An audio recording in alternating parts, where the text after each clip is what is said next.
Utilise-les pour nous encourager, pour nous parler, pour nous avertir, pour nous enseigner. Et utilise-les pour la gloire du nom de Jésus. Bénis ces moments pour ta seule gloire. Acclamons le Seigneur. Acclamons le Seigneur. On peut s'asseoir. Et je voudrais vous présenter l'orateur de ce soir qui va nous édifier sur le thème le mystère de l'imposition des mains.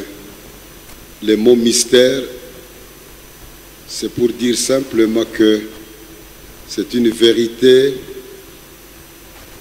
que nous connaissons par révélation, par la parole de Dieu. Un mystère dans la Bible, c'est une vérité, mais qui ne peut être connue que par lui-même Dieu, qui nous la révèle dans sa parole, que nous allons écouter ce soir. L'homme qui va nous parler, c'est un apôtre, un grand homme de Dieu. Il est docteur, il est mon patron. Dieu lui a donné la grâce de commencer une université qui s'appelle Christ for Africa University. Et Dieu a mis dans son cœur la conviction de me choisir comme le recteur. Et c'est un moment de plaisir pour moi et pour nous tous de l'écouter. Il a quelque chose à nous dire. Je l'invite. Il s'appelle Omer Niati. Apôtre, vous êtes les bienvenus. Que le Seigneur vous bénisse. Acclamons, acclamons, acclamons, acclamons, acclamons.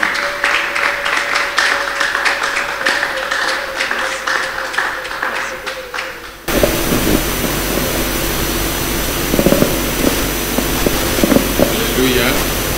Je vous salue tous dans le nom de notre Seigneur Jésus. Amen. Amen. Je n'ai pas entendu votre amen.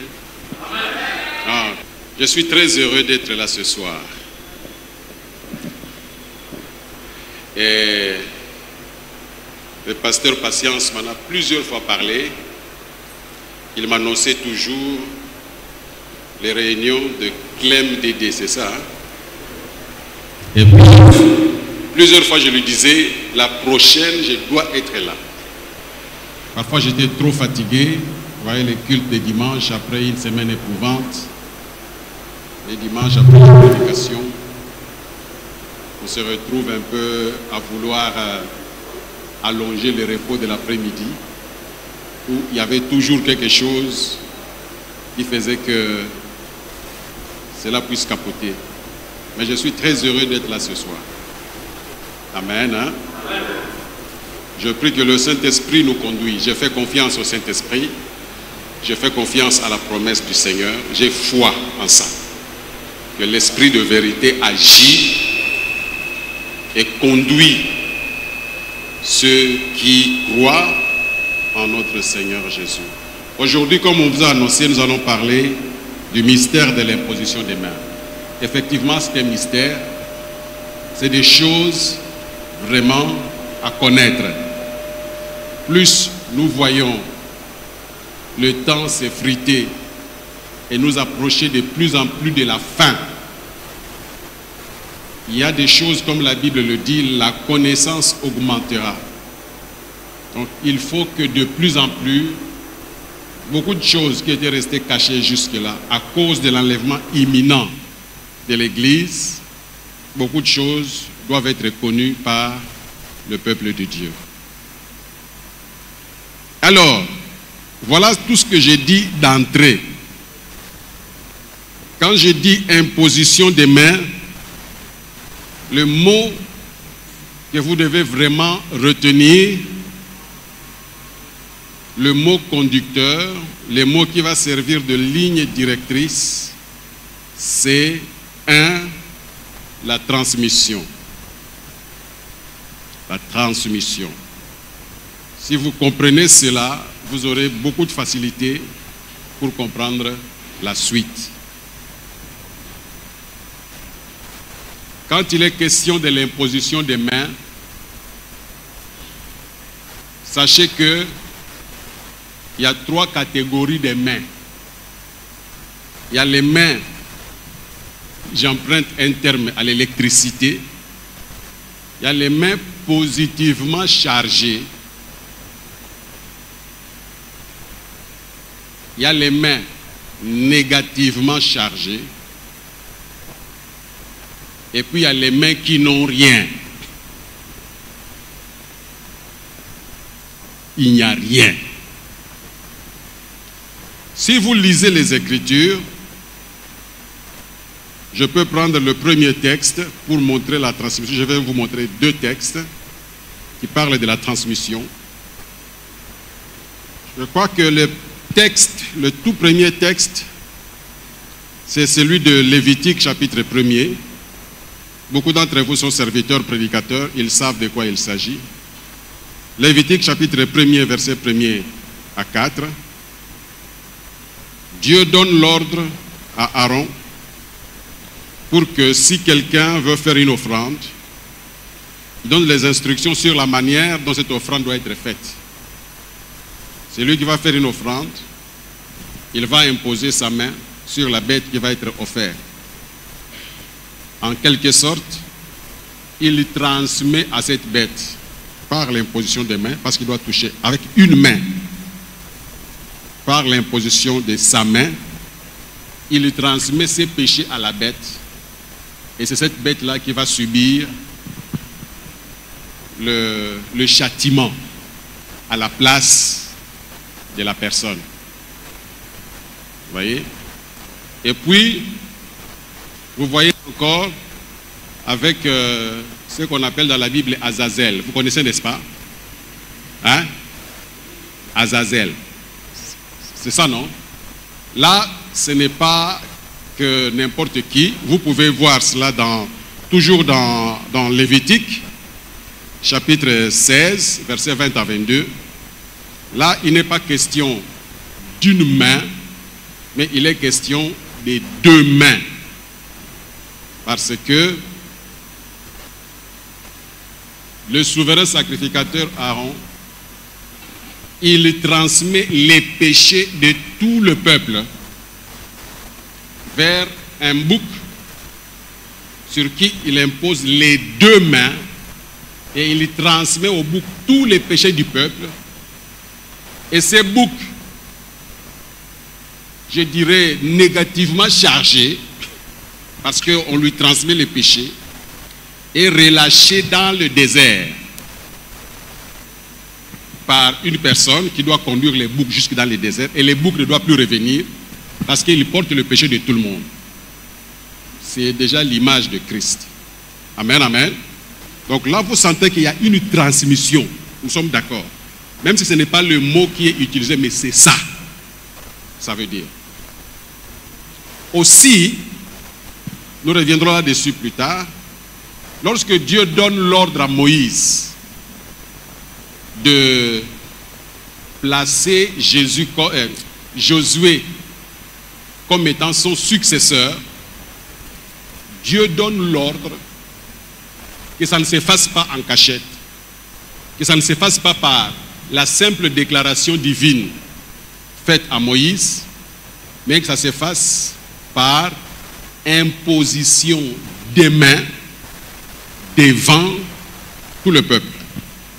Et là aussi, il est question d'une transmission de dignité. Amen, amen. Dignité, c'est un mot fort dans les Écritures. Très fort. Nous pouvons lire très rapidement, nous reviendrons là-dessus peut-être. C'est dans le livre... Non, nous reviendrons là-dessus plus tard. Vous voyez? Mais qu'est-ce que je dis? À part la transmission, ce qu'il faut comprendre aussi pour ce qui est de l'imposition des mains que Dieu agrée.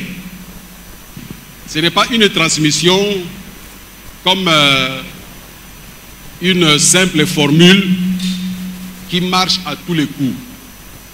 Vous voyez déjà que pour le peuple, la personne dans Lévitique chapitre 1er qui pose la main, c'est sur ordre de Dieu lui-même. Donc Dieu a d'abord parlé. Et en ce qui concerne aussi Josué, Dieu a d'abord parlé. Et la personne qui impose la main, c'est Moïse, qui reçoit l'ordre de la part de l'Éternel Dieu. Et Moïse qui n'est pas n'importe qui. Donc il y a cette connexion qui doit se faire entre Dieu et la personne qui impose la main. Vous verrez aussi que lorsque Jacob, je vais un peu vite parce que nous avons beaucoup de temps à passer dans les témoignages pour être plus pratique. Lorsque Jacob va bénir les deux fils de Joseph, ces deux fils c'est qui? Ephraim et Manassé. Il y a des textes, nous n'avons pas le temps de tous les... Je considère que je suis devant des serviteurs. Donc c'est des textes que vous êtes censés connaître. Hein? Je ne suis pas là pour faire chaque fois lire des textes comme si on était devant des fidèles seulement. Vous voyez, lorsque Jacob bénit Ephraim et Manassé, il ne bénit pas n'importe comment. Normalement, il fallait que la main droite soit imposée sur qui? Sur l'aîné, et la main gauche soit sur le plus jeune. Mais Jacob a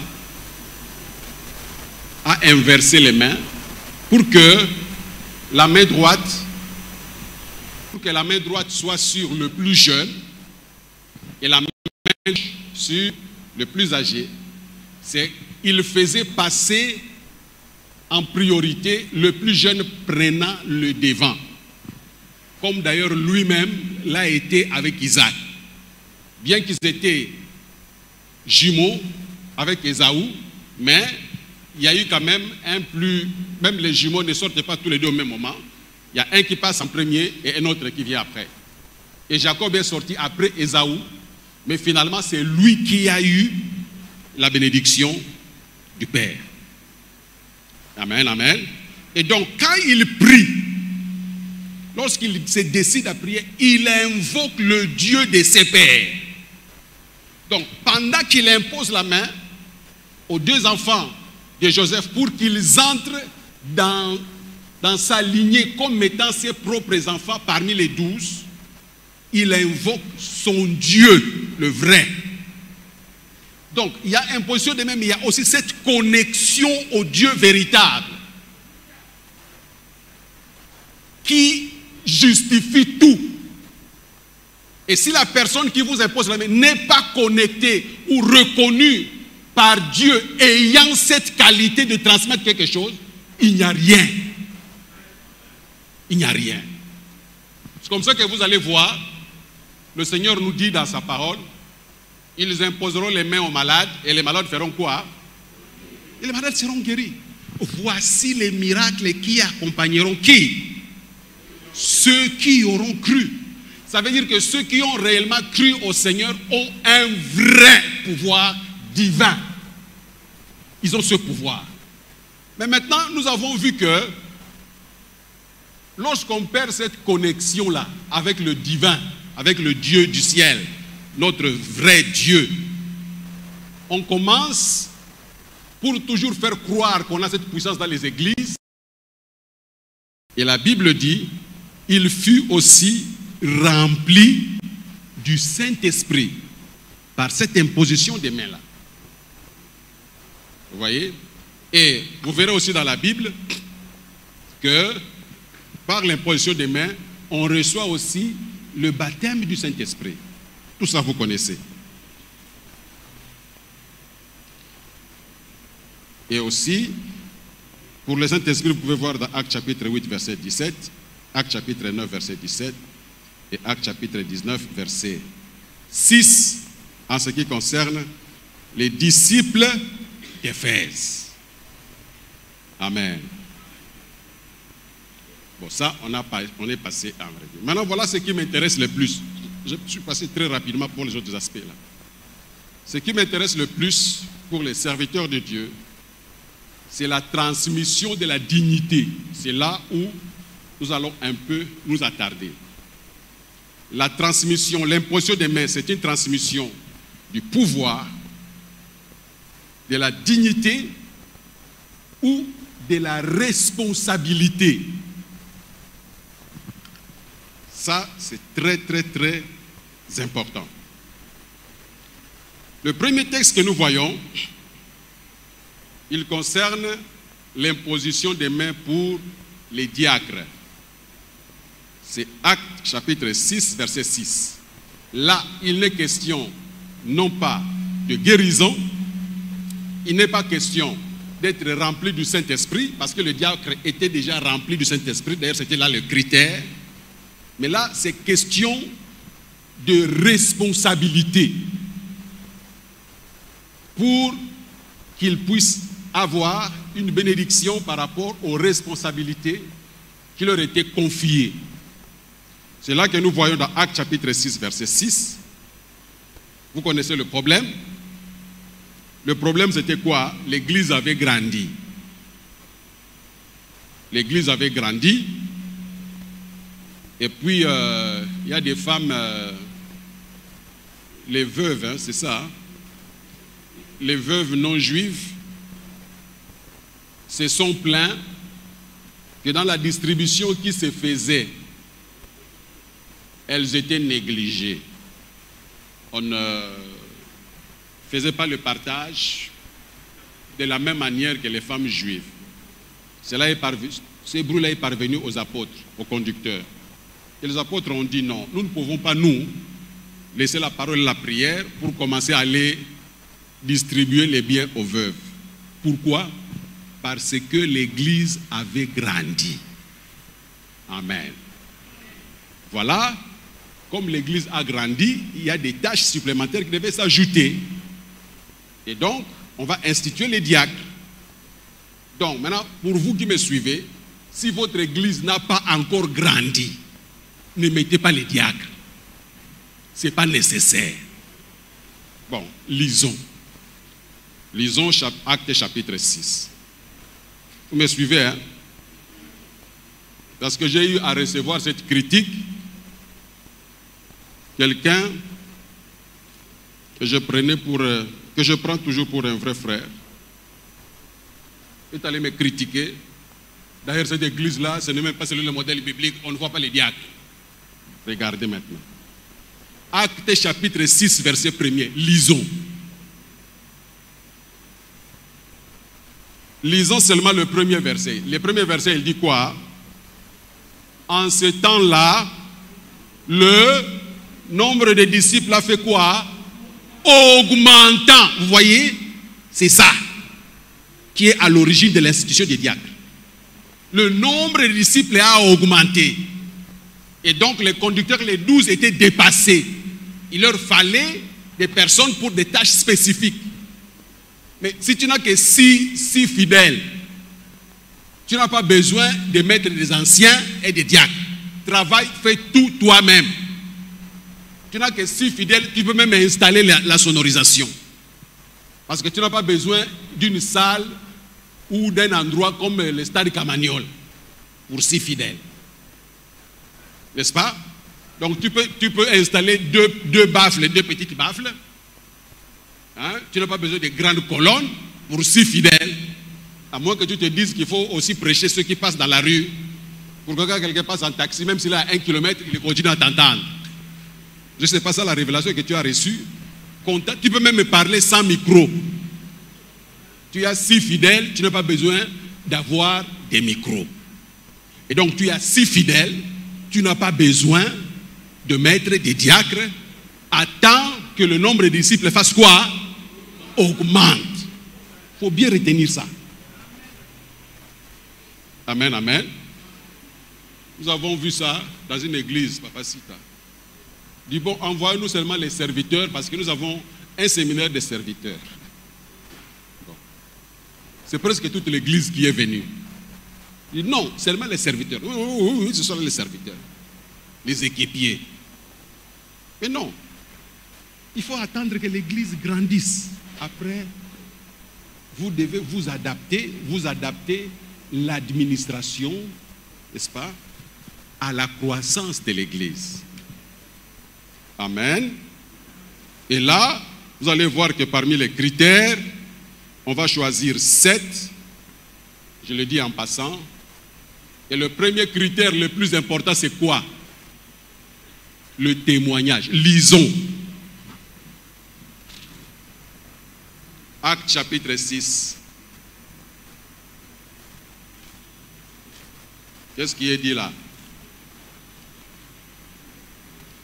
Donc, le nombre des disciples augmentant, les analystes murmurèrent contre les Hébreux parce que leurs veuves étaient négligées. Les 12 convoquèrent la multitude des disciples. Il dit, il n'est pas convenable que nous laissions la parole de Dieu pour servir aux tables. C'est pourquoi, frères, choisissez parmi vous combien? 7 hommes. Qui soient 7 hommes de qui l'ont? Un. Ensuite, c'est quoi? Qui soient remplis d'Esprit Saint et de sagesse. Donc le premier critère, c'est lequel? Le bon témoignage. C'est ça le premier critère. Le bon témoignage, le critère là vient avant la plénitude de l'esprit. Notez ça bien. Ce n'est pas parce que quelqu'un est venu fabriquer sa langue, oh non, il est rempli de cet esprit.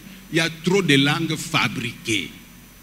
Doutez des langues provenant des personnes qui ont un mauvais témoignage. Mettez leur langue là en doute. Parce que s'il est réellement rempli du Saint-Esprit, l'Esprit lui dira en premier de se repentir et d'avoir un bon témoignage. Ça, nous pouvons passer. Amen, amen. Je voulais m'attarder un peu parce que c'était le témoignage. Alors, vous allez voir en ce qui concerne toujours la transmission du pouvoir. Il y a beaucoup de choses, je vais aller vite parce que je vais m'avoir le temps pour le témoignage. Dans Actes chapitre 13, verset 3, vous allez voir comment Barnabas et Saul ont été envoyés par le Saint-Esprit. Le Saint-Esprit s'est prononcé clairement et a dit, mettez-moi à part Paul et Barnabas pour l'œuvre à laquelle je les ai appelés. Ils ont prié pendant qu'ils étaient en train de jeûner, prier. Ils leur ont imposé les mains et ils les ont laissés partir. Ce n'était pas pour qu'ils reçoivent le Saint-Esprit, ce n'était pas pour qu'ils soient guéris, mais c'est par rapport à la responsabilité que le Seigneur venait de leur confier. Amen. Alors, c'est la même chose en ce qui concerne Timothée. Dans 1 Timothée chapitre 4, verset 14, il est dit, le don qui t'a été donné par prophétie avec l'imposition des mains des anciens. Maintenant, je vais vous dire, ça peut s'appliquer aussi peut-être à d'autres cas, mais lorsque la Bible dit de ne pas imposer les mains avec précipitation, c'est dans le cadre justement de l'imposition des mains pour la responsabilité et pour la dignité. Amen, amen. C'est à cela que s'applique ce passage de la Bible, de ne pas imposer les mains avec précipitation. Donc attendez que l'Esprit puisse vraiment vous éclairer et vous convaincre. Ne jamais être pressé.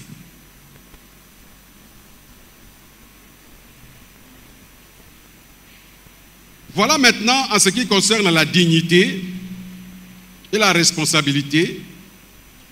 Nous allons revenir au cas de Josué qui devait succéder à Moïse.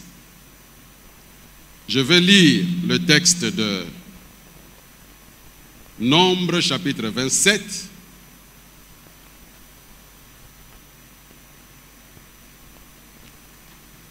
Nombre chapitre 27, le verset 18 à 20, il est dit exactement ceci.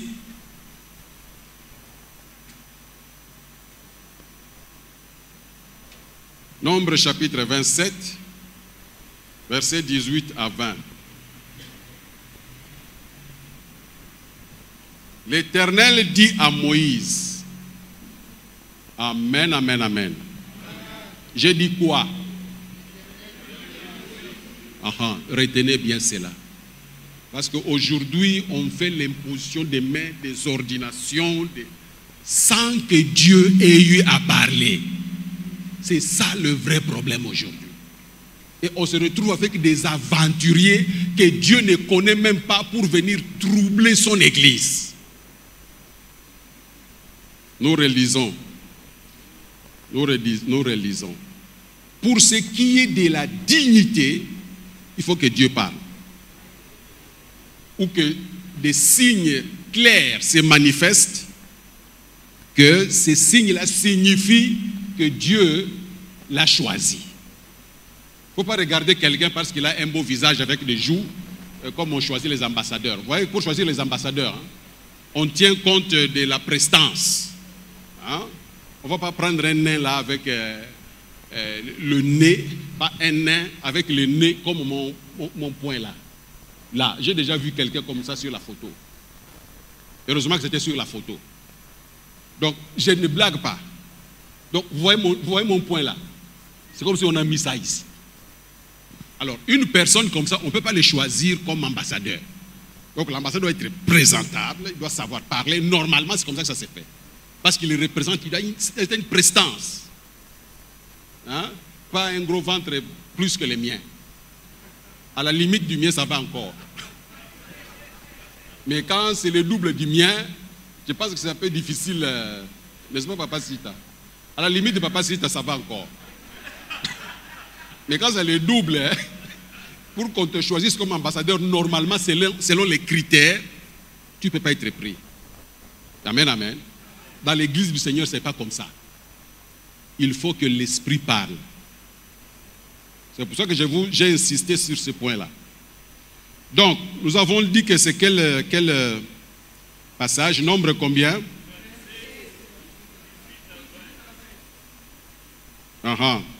Nombre 27, 18 à 20. Ça commence par l'Éternel dit à prends Josué avec précision du nom. Jonathan, tu vois pourquoi je ne suis pas pressé d'ordonner les pasteurs chez moi. Il y en a qui ont bientôt l'âge de la retraite, j'attends. Si quelqu'un se rebelle, c'est qu'il n'est pas digne. N'est-ce pas? Pasteur Titi.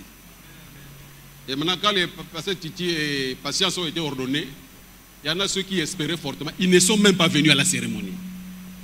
Donc pour moi, c'est une confirmation qu'ils ne sont pas appelés.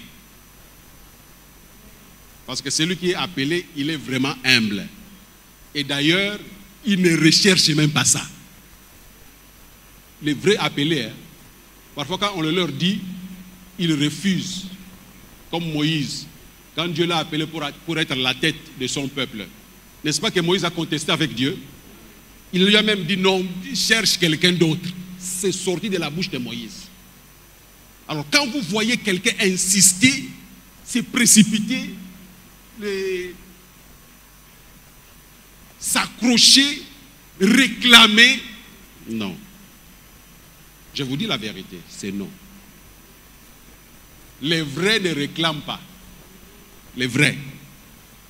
Amen, amen, amen. Nous sommes d'accord, n'est-ce pas? Ok.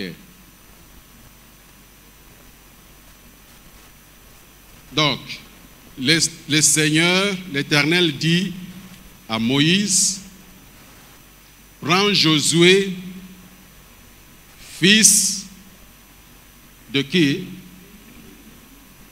Pas Nouni. Nouni Ezandeki.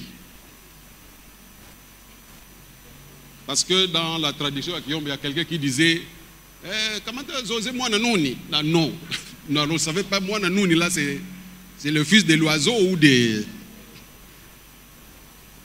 Amen, amen. 27, 18, voilà. Prends Josué, fils de Nun, homme en qui réside l'esprit. C'est Dieu qui rend ce témoignage. Ce n'est pas un homme. C'est Dieu qui parle à Moïse. Et tu poseras ta main sur lui, sur ordre de l'Éternel. Amen, amen, amen. Tu le placeras devant les sacrificateurs Éléazar et devant toute l'assemblée. Toute l'assemblée savait que Moïse n'était pas n'importe qui. Il fallait que toute l'assemblée voie comment Moïse posait sa main sur Josué devant toute l'assemblée et devant le sacrificateur. Et tu lui donneras des ordres sous leurs yeux. Maintenant, le verset 20, il est très fort. Tu le rendras participant de ta dignité. Ça veut dire la dignité que tu as. Tu la lui transmets par l'imposition. C'est comme si tu entres dans un ordre sacré des hommes choisis par Dieu pour son œuvre. Amen, amen, amen. Voilà. Afin que toute l'assemblée des enfants d'Israël l'écoute. Et quand c'est fait comme ça, l'assemblée t'écoutera. Va t'écouter. Mais quand tu entends quelqu'un commencer par dire Dieu m'a donné la vision, mais le peuple ne suit pas. Mon frère, ici, la Bible dit quoi ici? L'assemblée fera quoi? T'écoutera. L'assemblée va écouter. Si ça vient de Dieu, le peuple que tu conduis fera quoi? Va écouter. J'ai vu quelqu'un toute sa vie, il n'a fait qu'accuser les autres. Moi, Dieu m'a donné la vision, mais vous ne suivez pas. Jusqu'à ce que l'église a disparu entièrement parce que les brebis n'ont pas suivi. Patience connaît ces gars. N'est-ce pas, Patience? Tu les connais, non? Ouais. C'est des choses vraies. Alléluia. Regardez la suite. La suite pour Josué. Prenez Deutéronome chapitre 34, verset 9.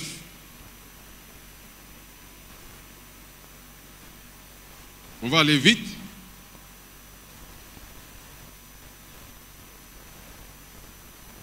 Josué, fils de Nun, était rempli de quoi? Répondez s'il vous plaît, mes frères bien-aimés. Rempli de l'esprit de sagesse. Pourquoi? Car Moïse avait posé ses mains sur lui. La suite, les enfants d'Israël, ils ont fait quoi? Ils lui obéirent et se conformèrent aux ordres que l'Éternel avait donnés à Moïse. Vous entendez ça? Ça veut dire que dans l'imposition des mains que Moïse a faite à Josué, il y a eu aussi une transmission de l'esprit de sagesse. Et ça, c'est important. Vous regardez certains serviteurs de Dieu qui œuvrent, vous voyez qu'il n'y a aucune sagesse dans sa façon de faire. Il va déclarer publiquement des choses qui ne doivent pas l'être, des choses qui font scandale, des histoires, aucun esprit de sagesse. Ça montre que si réellement cette personne-là a vraiment eu une imposition de main d'une personne connectée à Dieu. Amen, amen, amen, amen. Et puis ce n'est pas seulement comme ça, c'est rempli. Rempli, ça veut dire quoi? Mais ça veut dire rempli. Rempli de l'esprit de sagesse. Ce n'est pas qu'il avait l'esprit de sagesse, mais rempli. Amen, amen, amen, amen. De l'esprit de sagesse. Et ensuite, les enfants d'Israël lui obéissaient. Voilà ce que ça fait l'imposition des mains. Lorsque la personne qui vous impose la main vous transmet réellement cette dignité divine, et si la personne elle-même est connectée à Dieu, au Dieu vrai. Ça, c'est pour ce qui est question de la dignité. Bon, j'ai beaucoup d'autres versets ici, mais je pense que je vais d'abord m'arrêter là, parce que le temps est en train de filer. La Bible dit dans Hébreux, nul, pour ce qui est de la dignité, c'est toujours bien de rappeler, vous le savez, mais c'est toujours bien de rappeler, dans Hébreux chapitre 5, verset 4, il est clairement dit ceci: nul ne s'attribue cette dignité. Si vous connaissez ce passage, gloire à Dieu. Si vous ne connaissez pas ce passage, soulignez-le. Parce que c'est à l'origine d'un grand péché. Nul ne s'attribue. Josué ne s'est pas attribué la dignité de conducteur du peuple après Moïse. Amen. Donc là, Papa Sita, il est là. Quelqu'un ne peut pas s'élever pour venir dire, bon, à partir d'aujourd'hui, Papa Sita n'est plus là. À partir d'aujourd'hui, c'est moi. Non. Sortez-lui ce verset-là. Parce que prendre la place de Papa Sita, c'est une responsabilité. C'est une dignité. C'est un pouvoir. On ne s'attribue pas du pouvoir dans les choses de Dieu. Ça doit se faire par les instructions que la Bible nous enseigne et nous sommes en train de voir. Dites-lui, où est-ce qu'on t'a imposé les mains? Où est-ce que Dieu a parlé?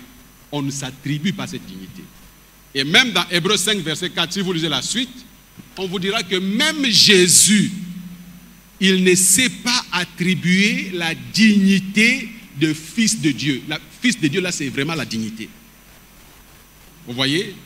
Il la tient de celui qui lui a dit, tu es mon fils, je t'ai engendré aujourd'hui. Et vous savez qui a imposé les mains à Jésus? Vous savez? À Jésus, on a imposé les mains. Hein? C'est qui? Mais oui, très bien, félicitations. Vous savez pourquoi? Jean-Baptiste, son baptême, c'était un baptême de repentance. Jésus avait un péché dont il devait se repentir. Il n'en avait pas. N'est-ce pas? Regardez, quand il sort des eaux, Jean-Baptiste dit, c'est lui qui m'a envoyé. Il m'a dit, donc Dieu avait donné le signe à Jean-Baptiste. Celui sur qui tu verras l'Esprit descendre comme une colombe. C'est le signe. Donc Jean-Baptiste, quand il baptisait, il savait que parmi les personnes qu'il était en train de baptiser, il y aura un dont le signe de l'Esprit descendant sous forme d'une colombe va se manifester et qui va confirmer que c'est celui-là, le Fils de Dieu. Vous voyez? Et vous allez voir aussi que lorsque on pose à Jésus la question par les pharisiens, ce que tu fais là, les pharisiens ils connaissaient très bien la loi. Ils savent comment Josué a reçu la dignité de la part de Moïse. Ils vont poser la question à Jésus, de qui tu tiens cette autorité? Ils ont bien dit qui? Lisez votre bien. Qui? Sur la terre là, qui? Parce que pour Josué, c'est Dieu qui a parlé, n'est-ce pas? Mais sur la terre, il y a quelqu'un qui a imposé la main. Donc Josué pouvait dire, je ne me suis pas attribué. Vous étiez tous témoins quand Moïse m'a imposé la main. Et on a posé la même question à Jésus pour que Jésus dise qui? Parce que le qui là, ça ne doit pas être n'importe qui. Ça doit être une personne reconnue par tous, qui a cette réputation. Donc une personne qui est acceptée par tous. C'est pour cela que Jean-Baptiste, la Bible dit, tous prenez, on dit bien tous, prenez réellement Jean pour un prophète. Tu oses le contester en public, on te lapide. Vous voyez? Alors quand on pose la question à Jésus, Jésus va citer Jean-Baptiste sans le citer réellement. Parce qu'il leur demande, Jean, son baptême est-il venu de Dieu ou des hommes? Vous voyez, c'était dans l'embarras. Si nous disons de Dieu, pourquoi ne l'avez pas écouté? Et si nous disons des hommes, nous risquons d'être lapidés. Donc Jésus a cité Jean-Baptiste. Il dit, l'autorité que j'ai sur la terre, c'est lui qui peut témoigner d'avoir entendu Dieu lui parler, connecté à Dieu, mais transmettant cette dignité. Parce que Jean-Baptiste a dit qu'il croisse et que ça veut dire que lui continue avec la dignité de prophète. Moi, je me retire et c'est à lui que je transmets la suite. C'est comme ça. Et il dit, c'est lui qui vient là, je ne suis même pas digne de délier ses souliers. Voyez la discussion qu'il y avait entre Jésus et Jean-Baptiste. Normalement, c'est toi qui dois me baptiser. Mais Jésus a répondu quoi? Accomplissons ce qui est juste. Toi, tu es venu avant moi. Dieu t'a parlé. Il t'a donné des signes sur moi. Et voilà donc, il les plonge dans l'eau. Et quand il les plonge dans l'eau, c'est Jésus qui diminue. N'est-ce pas? Il l'a tenu par les mains. C'était ça. Donc même, c'est que Hébreux 5:4 dit que même Jésus ne s'est pas attribué la dignité des fils de Dieu. C'est ça. L'imposition des mains, voilée sous forme du baptême, on ne s'attribue pas. Amen. Bon, j'ai beaucoup de versets. Vous savez, quand on écrit les versets, on pense qu'on a le temps pour tout lire. Mais dès qu'on commence à parler, on se rend compte qu'il y en a trop. Maintenant, je passe à quelques témoignages. Parce que c'est ça qui est aussi très important. Je vais aussi passer par la parole à Patience, parce qu'il a aussi un témoignage vrai. Je vais vous citer le nom des 4 serviteurs de Dieu.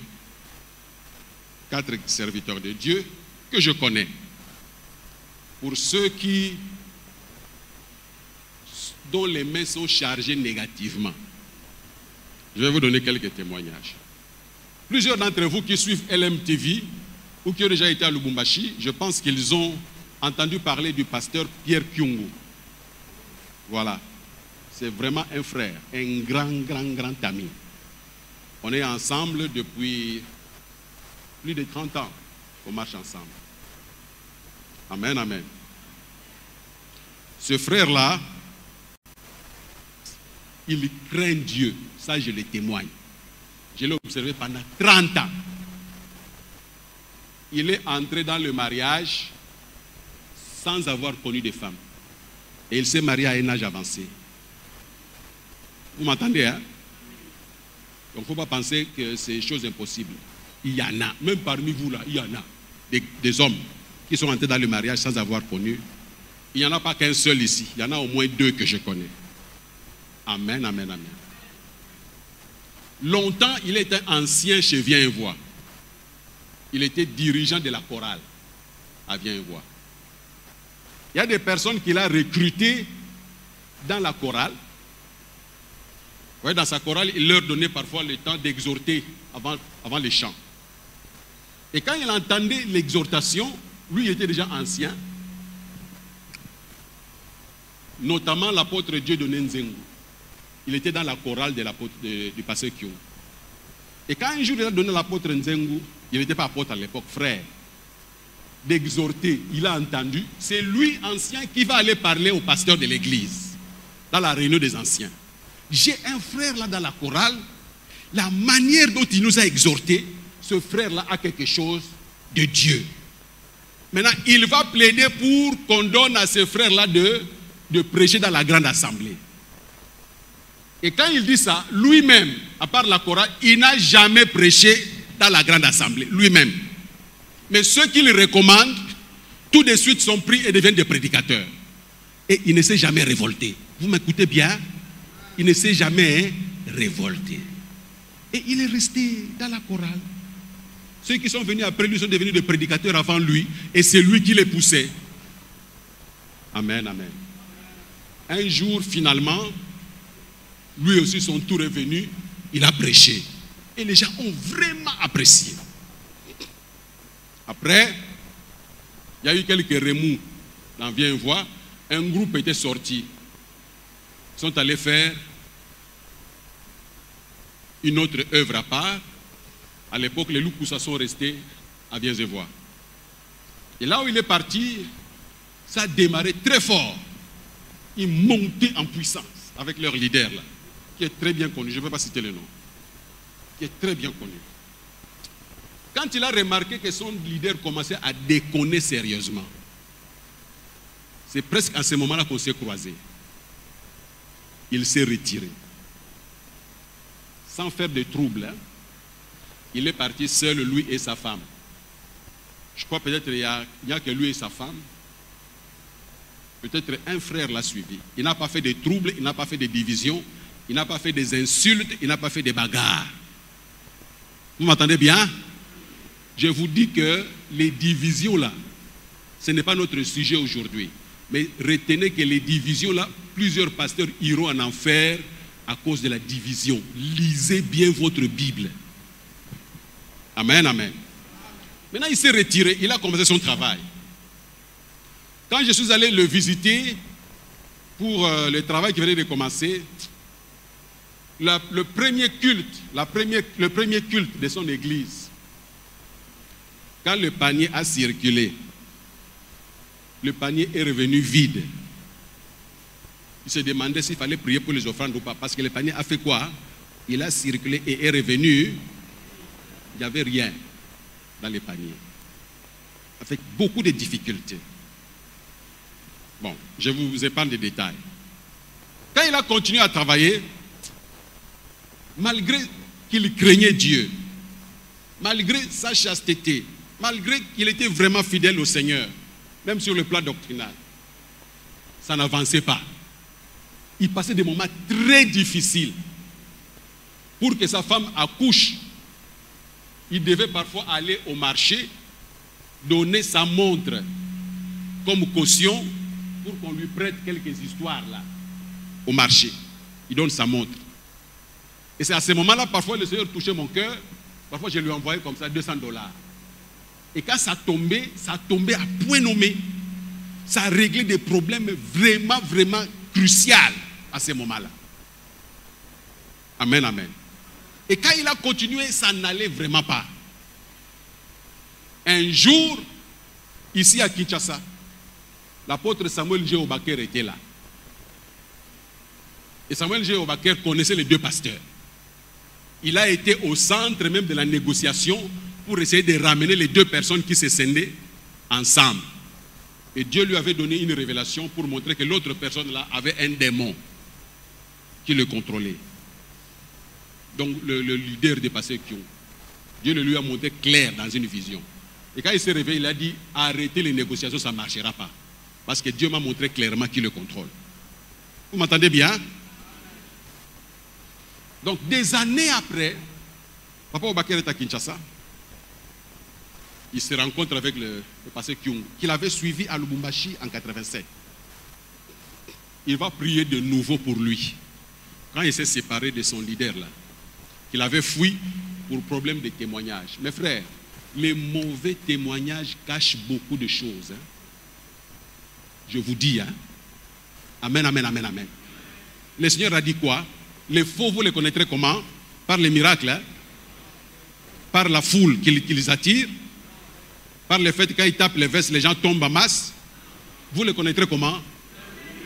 Les fruits là, c'est le témoignage. Notez-les bien, il n'y a pas de doute, c'est le témoignage. Ce n'est pas le nombre d'âmes gagnées, ce n'est pas la foule. Parce que quand Jésus a dénoncé les faux prophètes, il a dit que les faux prophètes feront quoi? Ils attireront beaucoup de gens. Donc il ne peut pas dire que les faux, les fruits dont il parle, c'est le fait d'attirer une grande foule. Ce n'est pas ça. Le fruit, c'est le témoignage. Les mauvais témoignages cachent beaucoup de choses. Ça peut cacher l'occultisme, ça peut cacher beaucoup de choses que vous n'imaginez pas. Faites bien attention. Amen, amen, amen. Alors, maintenant, Papa Obaker va de nouveau lui imposer les mains. Connaissant l'histoire de celui qui a été son autorité spirituelle après être sorti de Viens et Vois. Voici ce qu'il va prononcer comme parole. je n'oublierai jamais. Il dit, il lui impose la main. J'annule la condition spirituelle de ton ancienne autorité. Vous m'avez suivi? Vous m'avez suivi? Parce que l'autre là, lui avait aussi imposé les mains. Donc il lui a transmis des choses. Même si lui n'est jamais tombé dans les péchés, mais ça l'a bloqué quelque part. Donc il y avait une condition spirituelle nocive qui lui a été transmise par une personne qui était déjà déconnectée, qui n'était plus en connexion avec Dieu. Papa, après ça, le ministère de Kyungu a explosé. Je suis toujours en contact avec lui. Il n'y a pas longtemps, il était avec nous à l'église, il n'y a pas 2 mois. Amen, amen, amen. Celui qui partait au marché pour donner sa montre en caution, afin d'avoir, je ne sais pas, quelques poudres là. Aujourd'hui, il fait don lui-même à l'église pour les projets, pour les projets de construction, d'investissement. Il peut faire un don comme ça de $30 000 de sa poche, qui n'a pas volé.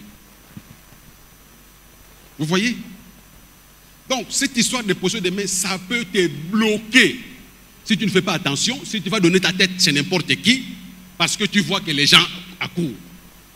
Parce que tu as vu qu'il vient avec une Jeep, tu penses que si tu imposes la main, toi aussi tu auras la Jeep là.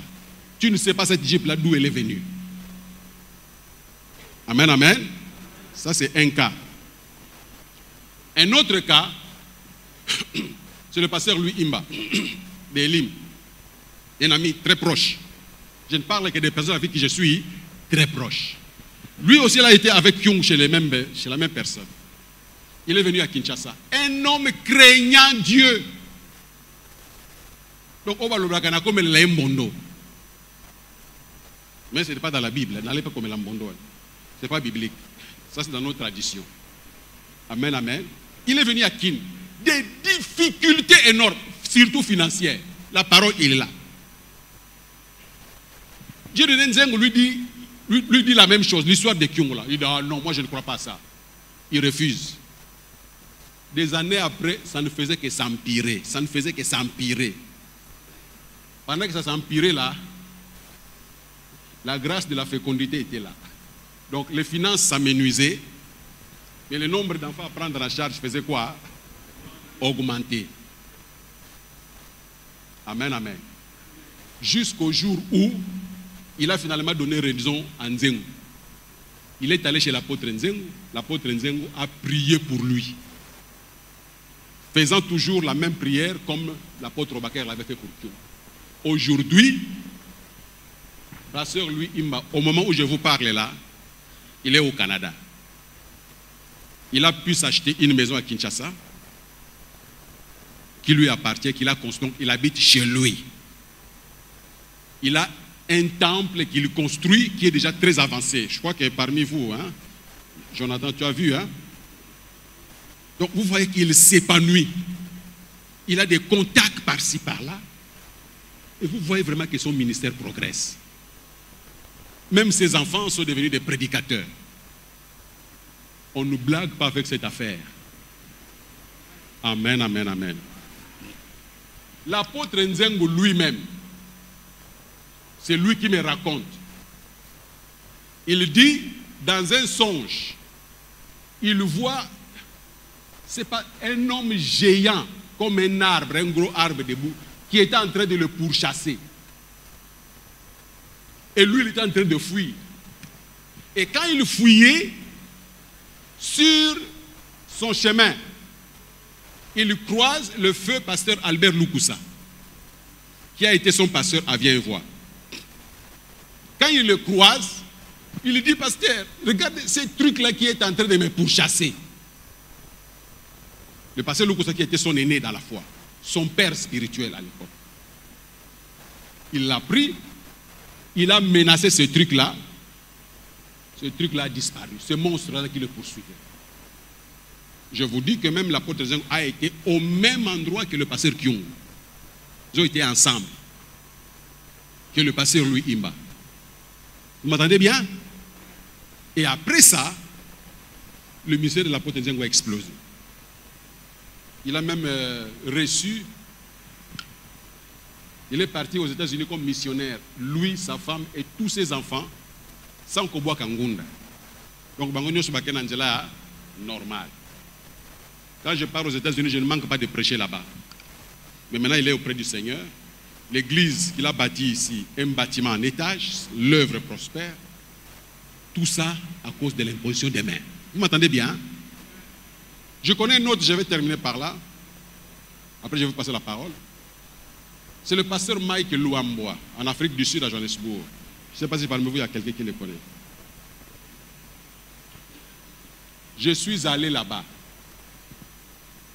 Je lui ai expliqué ce que je vous dis là. Il dit, ah bon? Il s'est rendu compte que lui-même aussi, il devait le faire parce que lui aussi a eu à faire un songe. Le songe, c'était quoi? Le même gars là. Chez Kinzengwa était, Kyungwa était, lui, Imbala était. Parce que lui aussi a été là. Lui, il l'a vu comme ça. En songe, mais il l'a vu ouvertement. En train de le pourchasser. Lui, il fouillait. L'autre le pourchassait. À un moment donné, ce qu'il a sauvé dans les songes, c'est que l'autre là qui le pourchassait, à un moment donné, a eu besoin de vider un peu son rectum qui était chargé.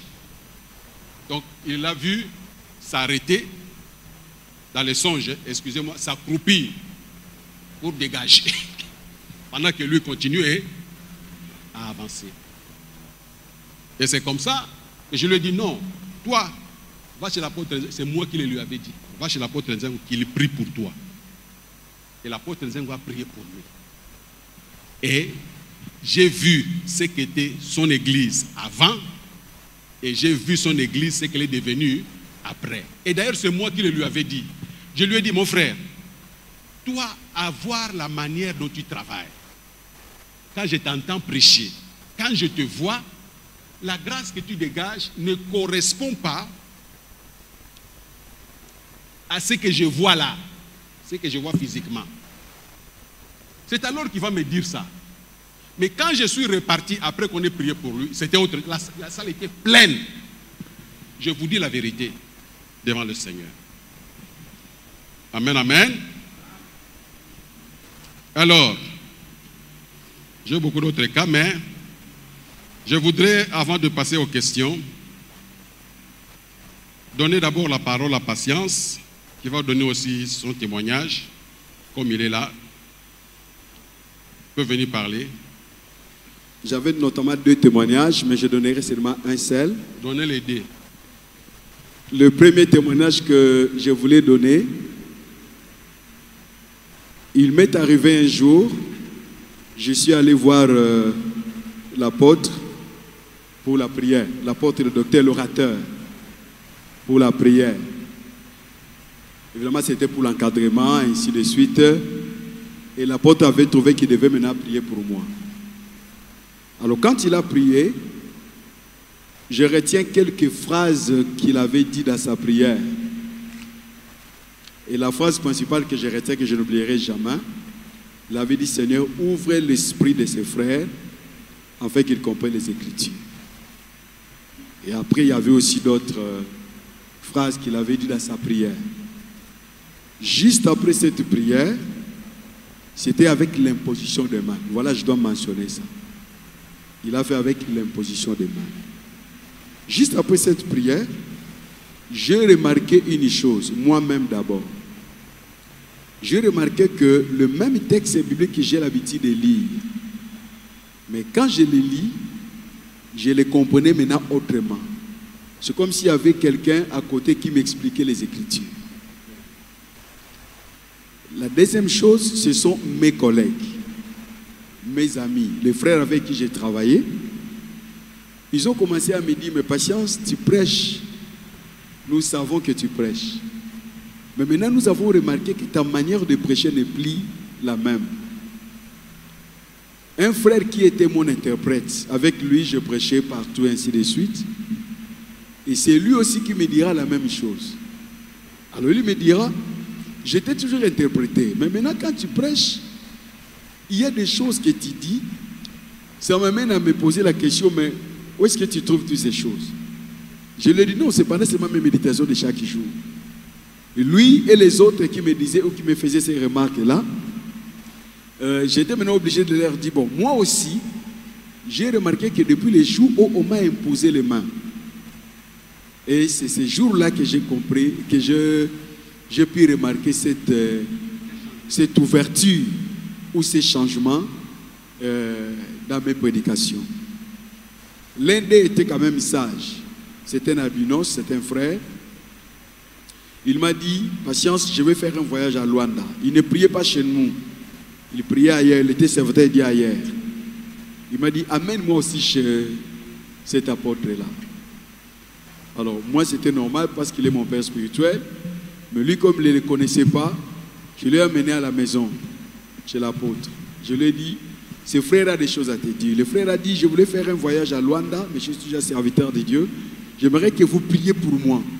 Parce que j'ai remarqué, après votre imposition de main chez le frère Patience, je n'étais pas encore ordonné à cette époque-là, après cette imposition de main, moi qui ai son interprète, j'ai remarqué ces grands changements dans ses prédications. Alors l'apôtre lui a dit, je prierai pour toi. Il lui a donné un jour, et puis un autre jour, et puis on a compris qu'il était en train de prier. Mais le frère n'était pas pressé. Mais le jour où il devait maintenant partir à Luanda, il est venu, et l'apôtre a prié pour lui. C'était en plein culte. Quand il a prié, il a fait la même prière. Et puis c'était tout. 3 ou 4 ans plus tard, le frère là m'a appelé pour dire, patience, voici ce que j'ai remarqué dans mon ministère. Son ministère avait pris de l'ampleur. Même son père spirituel avait remarqué ça. Son père spirituel était à Kinshasa, mais il attendait des nouvelles, il voyait des choses sur Internet. Alors il lui a dit que certainement tu as les ministères, on doit t'ordonner. Le frère a même dit que le jour où vous allez m'ordonner, faites en sorte que l'apôtre Ignati soit aussi là. Ce n'était pas un problème pour son père spirituel parce qu'il connaissait aussi l'apôtre Ignati. Donc voilà, en bref, les 2 choses que j'allais dire. Merci beaucoup. Merci. Bon, on va vous passer la parole pour les questions.